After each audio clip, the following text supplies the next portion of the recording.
कभी है ना बड़ी जो प्रिपरेशन करते हैं जैसे यूपीएससी जैसी एग्जाम्स, उसमें बहुत सारा ज़्यादा सिलेबस होता है, तो उसको अपन कैसे कवर करें। 3-4 साल तक की पढ़ाई होती है वो, तो ज़्यादा सिलेबस होता है तो अपने को वो सारा याद करना पड़ता है, उसको सारा समझना पड़ता है। तो लास्ट में एग्जाम्स के एक ही दिन होता है, तो उस एक दिन में अपन कैसे इतना सारा याद कर, उसका कैसे इतना सारा 4 साल का रिवाइज एक दिन में कैसे कर सकते हैं। हमें और जोड़े करें सर। जैसा कि बहन ने भी पूछा सर आपसे कि बड़ी एग्जाम्स को लेके जैसे एमपीपीएससी यूपीएससी एग्जाम की जो तैयारी करते हैं स्टूडेंट, तो कहीं ना कहीं स्टूडेंट में अभी 10th क्लास जैसे पास करेंगे ना, तो इनके एक माइंड में बहुत सारा कंफ्यूजन होता है कि कौन सी स्ट्रीम से जाए, कौन सा सब्जेक्ट ले, आगे फ्यूचर में क्या तैयारी करना है, तो इनको बहुत सारी उलझने होती है। तो कैसे ये इनको अभी अपन बताएंगे ये कैसे तैयारी करें, आगे जाके फ्यूचर में करना क्या है, तो ये सारी उलझने दूर हो जाए। तो ऐसा कुछ आप आंसर दो। और बहन का जैसे पूछना है कि बड़ी एग्जाम में तैयारी करते हैं तो कैसे तैयारी करते हैं, आप इतना सारा सिलेबस होता है उसमें बहुत सारी चीजें पूछी जाती है यूपीएससी एमपीपीएससी में, तो वो सारी चीजें कैसे क्लियर करते हैं, कैसे आप जल्दी कर लो, तो उससे रिलेटेड आप बहन का और मेरा क्वेश्चन का आंसर देने का। ठीक है, पहले तो है ना जो बहन ने क्वेश्चन करा है उसके लिए जोरदार ताली बजा दो।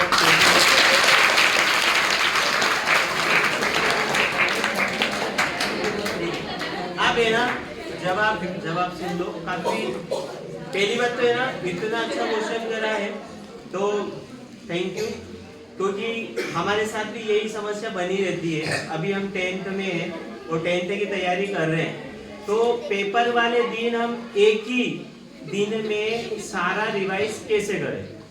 बहन का क्वेश्चन भी यही था कि एमपीपीएससी में इतना बड़ा सिलेबस होता है, 3 साल 2 साल तक वो मेहनत करते हैं, उसके बाद तैयारी फिर पेपर वाले दिन वो कैसे जो है क्विकली रिवीजन कर ले, यही क्वेश्चन है।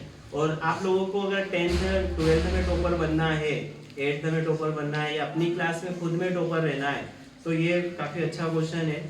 तो हम क्या करें, प्लानिंग कर ले मस्त तरीके से कि एग्जाम के अगर मेरे 7 दिन बच रहे हैं तो प्लानिंग कर ले पर सब्जेक्ट की, और प्लानिंग करें वो लिखित में करें, ऐसे नहीं मौखिक नहीं करें, लिखित में करें कि मेरे इस टॉपिक का इस सब्जेक्ट का पेपर है और मेरे पास अभी जो है बहुत क्विकली रिवीजन करना है और सिलेबस बहुत ज़्यादा है, तो मैं कैसे पढूं।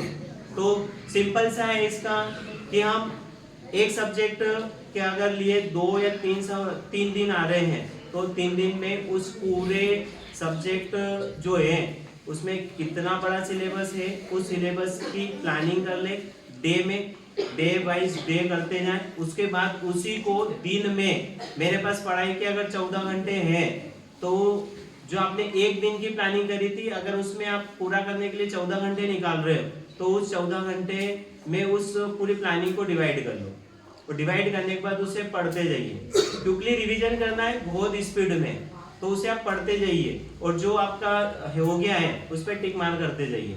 तो आपका एक तो आत्मविश्वास बढ़ेगा कि यार नहीं मैंने इतना सारा कर लिया है, थोड़ा सा ही बचा है। तो कहीं ना कहीं हमारे अंदर कभी नेगेटिविटी भी आ जाती है, तो वो इतना सारा काम देख के कि यार इतना तो हो ही गया है, थोड़ा सा वो बचा कर लेता हूँ, तो वो सोच के आप पूरा कर सकते हो।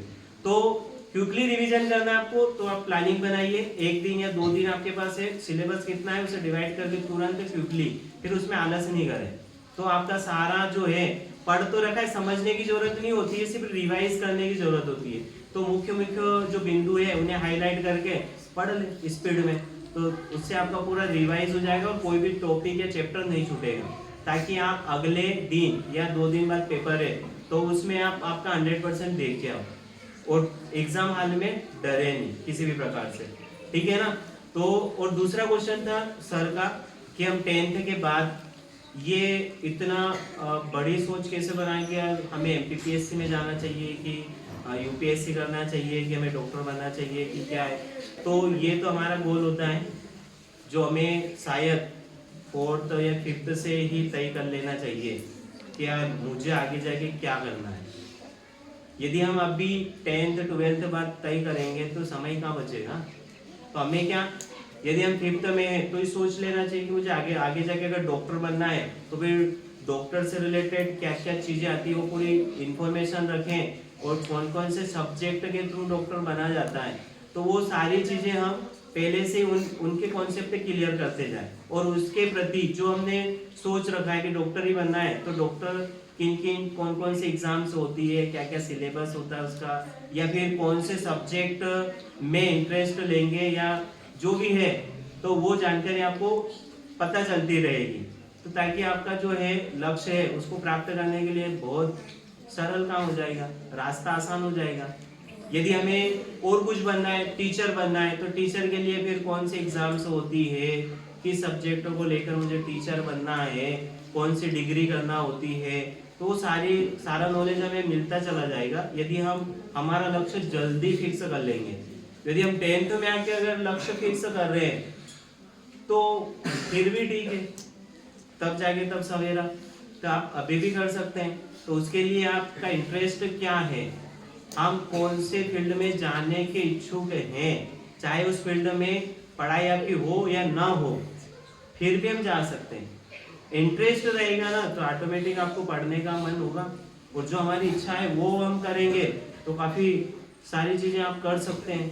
अगर बिजनेस करने की इच्छा है तो फिर आप बिजनेस करिए।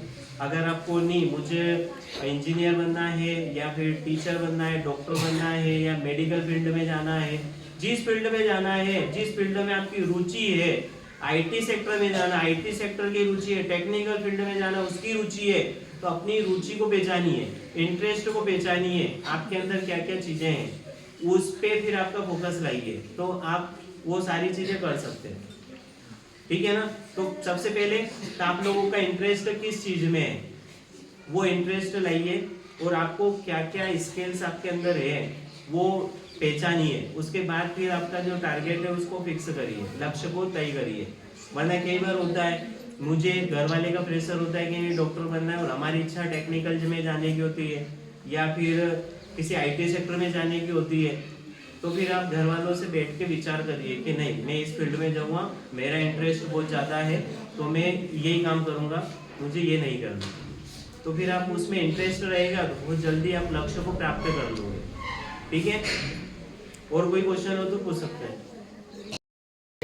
अभी तक के सर आपके काफी क्वेश्चन जो रहे सर्टिफिकेशन मिला है स्टूडेंट को, और आपने काफी अच्छे आंसर दिए हैं। अगर ये फॉलो करेंगे, जो भी ऑडियंस से फॉलो करते हैं या स्टूडेंट हैं, तो डेफिनेटली उनके टारगेट सेट कर पाएंगे, अचीव कर पाएंगे, और कहीं ना कहीं वो अच्छे मार्क्स लेके आएंगे। तो अब एक आपसे पर्सनल लाइफ से क्वेश्चन पूछ रहा हूँ, पर्सनल लाइफ जुड़ा हुआ।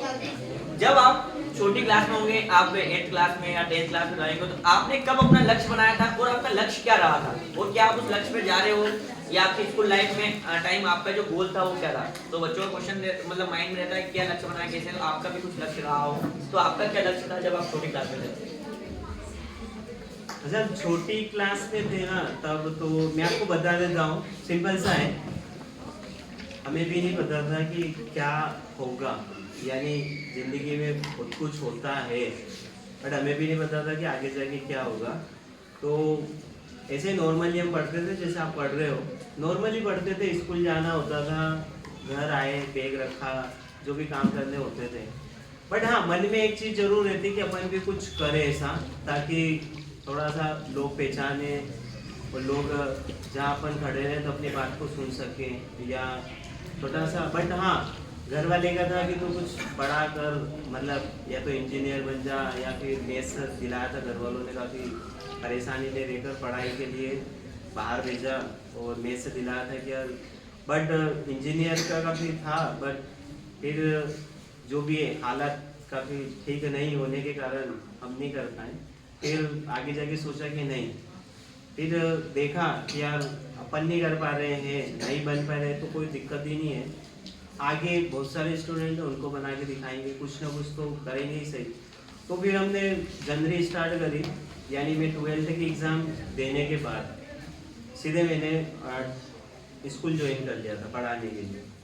और आज जिस स्कूल में ये इंटरव्यू चल रहा है, उसी स्कूल से मैंने पढ़ाई की है, और इसी स्कूल में मैं आज इंटरव्यू दे रहा हूँ। तो ये मेरे लिए तो बहुत अच्छी बात है कि यार चलो। बट हाँ, उसके बाद मैंने गोल तैयार करा था कि यार नहीं, चलो अपना भी कोई लक्ष्य होना चाहिए। तो था छोटा सा लक्ष्य कि मुझे काफ़ी लोग जाने, पहचाने, और किस बतौर जाने, तो एक टीचर के बतौर। तो फिर मैंने ज्वाइनिंग ली शिशु मंदिर में ही ज्वाइनिंग ली, वहाँ से मेरी जर्नी स्टार्ट करी। देखा तो बहुत सारे स्टूडेंट ऐसे मुझे मिले कि सब यहाँ पे मैथ से पढ़ाने वाला नहीं है अपने एरिया में, तो सर क्यों ना हमें पढ़ा दीजिए।